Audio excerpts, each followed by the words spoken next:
Hi everybody, I'm Greg Fishel and welcome to the bonus weather video for this Tuesday, August 23rd. And today we're going to be talking about fronts. And I'm going to try not to put up a front, although I know I've overused that pun many times. Nonetheless, let's go ahead and get started here. And we're starting off with a very boring slide, a blue line, a blue horizontal line. And so let's make it a little bit more exciting if we could.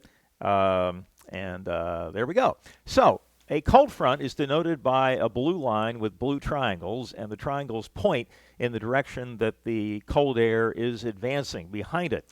Now, there have been times where I have been privy to a conversation where somebody says, oh, I remember in 19, that cold front lasted 4 days. Well, that's not actually an accurate statement. The front is just the leading edge of a cold air mass. It was the cold air mass that stuck around for 4 days, okay? Now, on the other side of the front, you have the warm air mass, and in terms of the wind direction, the wind basically is allowing or pushing that cold air forward, and since cold air is more dense than warm air, it pretty much dominates the landscape and does what it wants to do.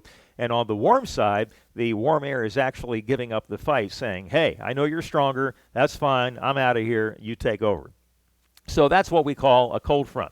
Now, let's go on ahead and talk about warm fronts. And this is denoted by a red line with red semicircles on top of it. And the semicircles more or less point to the direction that the warm air is trying to advance. But we still have cold air to the north and warm air to the south.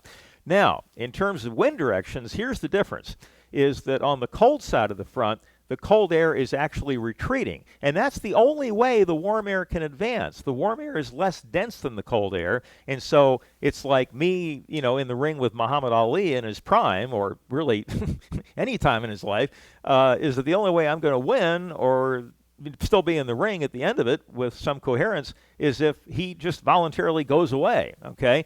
So that's what happens here. The cold air retreats, allows the warm air to advance toward the north and east, and that's what we call a warm front. All right, the last type of front we're going to talk about today is a stationary front, and this is denoted by alternate blue triangles and red semicircles.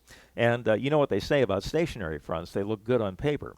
Okay, so we still have, same as the other two cases, cold air to the north, warm air to the south, but in terms of the wind directions, they're more or less parallel to the front. So it isn't moving one direction or the other. The cold air isn't really advancing, the warm air isn't really retreating, and so the front just pretty much stays put.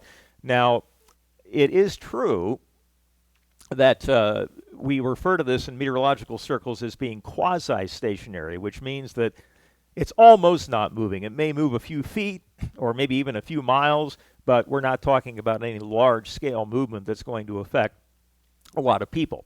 And so that's what we call a stationary front. There's actually one more type called an occluded front, which is basically a cold front aloft that isn't necessarily felt all that much at the ground, but we'll talk about that another time. So that's it for today. I hope you found that interesting.